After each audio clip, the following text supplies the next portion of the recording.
So I've gotten used to the idea of a gold rally running on Eastern influence, China buying gold for this reason or that. Well, guess what? It is time to get used to something else.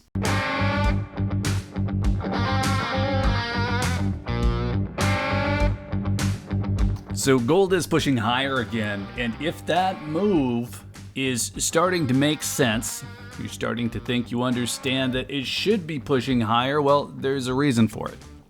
At least directionally. There's a reason we can understand which direction gold should be moving. We can see the news, we can guess the sentiment, and we can expect a price direction. Now, before we get too excited about our new forecasting abilities, this week and next are probably going to be pretty volatile. Tuesday, we got consumer confidence data. Today, we're getting ADP employment change, preliminary GDP numbers.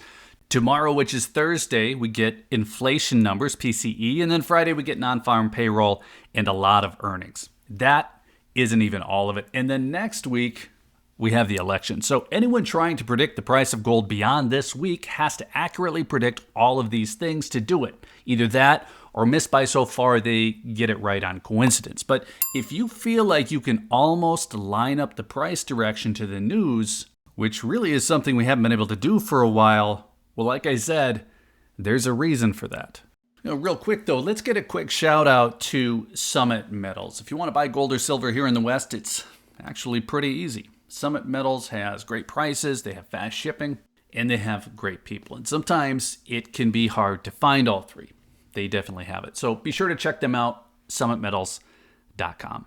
So the reason we've been able to line up the price direction with the news lately is that we've seen a move in gold from east to west. And if that sounds familiar but wrong, it's because it seems like we were just settling into the idea that gold had moved from west to east, which means that the east was leading gold demand and moving price. And we know about demand from China's central bank, and we know about China and India both driving retail demand, but that has flipped. Demand from China and India has dropped off dramatically with high prices, and the People's Bank of China hasn't bought since May. What's happening is that the gold ETF inflows from Western investors are now driving demand. So the East is holding, the West is buying. And what that means is that the Western markets are actually driving the price again. So all of these seemingly boring US-centric data points are directly influencing gold price.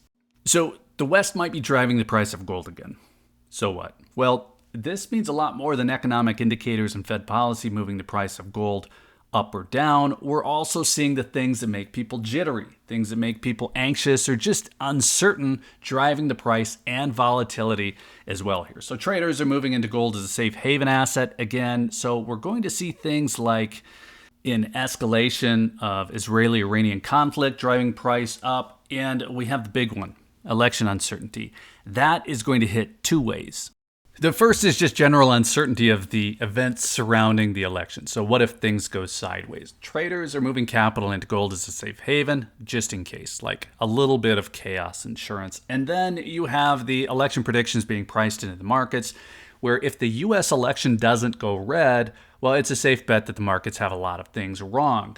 And that's about as political as we need to get on this. We don't even need to get into the 4 or 5 possible outcomes and how they might affect the markets, because all of that, again, would be trying to predict things that we can't. And with enough moving parts, it just doesn't even make sense to get into the speculation. What we can say, though, is that we'll be seeing volatility with all of this coming data this week and next, and it'll be more directly related to the things that we can see on the news.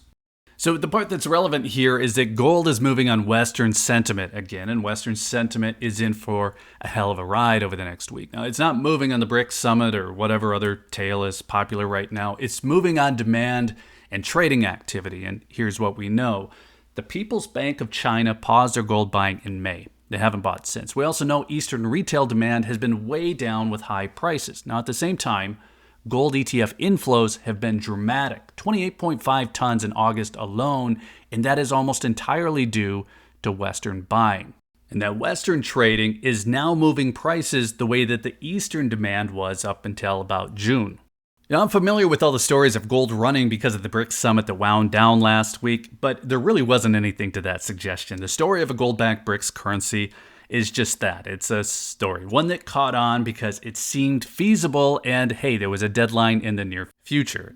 That makes a great YouTube video, but the BRICS summit came and went, and there was no mention of this new currency, and it just shows how rumors work around here. Putin actually responded to the question head on, saying the idea of a BRICS currency is a long-term prospect that isn't under consideration. That was right before the start of this summit, and I'm more or less quoting him directly. Now, he went on to say BRICS will be cautious and act gradually, move slowly. The time has not yet come. Now, I don't know about you, but that seemed pretty clear to me. It was a fun fantasy, though, and people just, I guess, weren't ready to give it up. So call it a reboot on what we think is moving the price, but what's important here is that if Western markets are moving the price, gold is going to be moving more as a safe haven asset. That's how we use it. So if there's news or there's data or events or specific event outcomes that are going to cause waves here, well, we're going to see that reflected in gold price. I think it's important to know what's affecting that gold price or really any asset that you're into. And that way, if somebody says, hey, gold and silver will go to the moon October 22nd because of XYZ, well, you know better.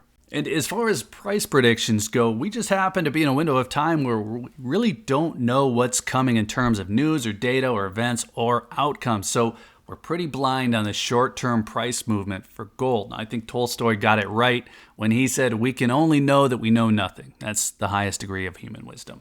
That is definitely the case for the next week. But hey, on the upside, we'll have a lot of answers a week from now. At least we should. Future price predictions, they're never going to be anything more than close. It's kind of a horseshoes and hand grenades situation. But maybe we get points for being close. I guess I would hope that on the other side of the election, it'll be a lot easier to at least have an idea of where things are going. So let's shut it down there. If you happen to be making your own safe haven purchases, again, don't sleep on Summit Metals. It's kind of a 50-50 on short-term price movement, but gold just has a lot going for it. And I'm talking beyond the next 7 days. So let us know what you're up to in the comments. And while you're there, be sure to hit that like button if you found any of this interesting. Be sure you're subscribed with notifications turned on if you want to hear more on the topic. And if you're still here, thanks again for watching. I always appreciate your time. Take care.